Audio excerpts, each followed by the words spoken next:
મધ્યરાત્રિના તોફાની પવન વરસાદથી બોડેલી પંથકમાં કેળાના પાકને ભારે નુકસાન, ખેડૂતો વળતરની માંગ સાથે વ્યથિત। બોડેલી પંથકમાં મધ્યરાત્રિએ આવેલા ભારે પવન અને વરસાદે ખેડૂતોને મોટો આર્થિક ફટકો પહોંચાડ્યો છે। ખાસ કરીને જબુગામ વિસ્તારમાં અનેક ગામોમાં ખેતરોમાં ઉભેલો અને સંપૂર્ણપણે તૈયાર થયેલો કેળાનો પાક જમીનદોસ્ત થઈ ગયો છે। ગત મધ્યરાત્રિએ અચાનક વાતાવરણમાં પલટો આવતા તોફાની પવન સાથે વરસાદ વરસ્યો હતો, જેના કારણે લણણી માટે તૈયાર કેળાના છોડ માટે મોટા પ્રમાણમાં આડા પડી ગયા હતા।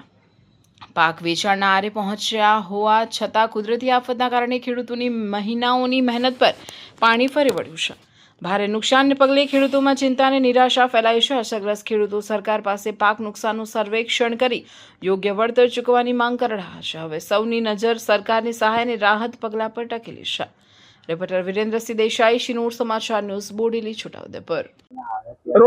હું જબુગામ મુકામે રહું છું અને ખેતી કરું છું અને ખેતીમાં મેં કેળનો પાક કરેલો છે અને આ કેળનો પાક એક વર્ષે આની પાક થાય છે અને આ પાકમાં અઢળક ખર્ચો કરેલો છે અને હવે અમારે પાક કાપવાની તૈયારીમાં છે અને વાવાઝોડું અચાનક આવવાથી અમારા ખેતીને ખૂબ જ નુકસાન થયેલ છે, જેથી અમને સરકાર તરફથી યોગ્ય વળતર મળવું જોઈએ।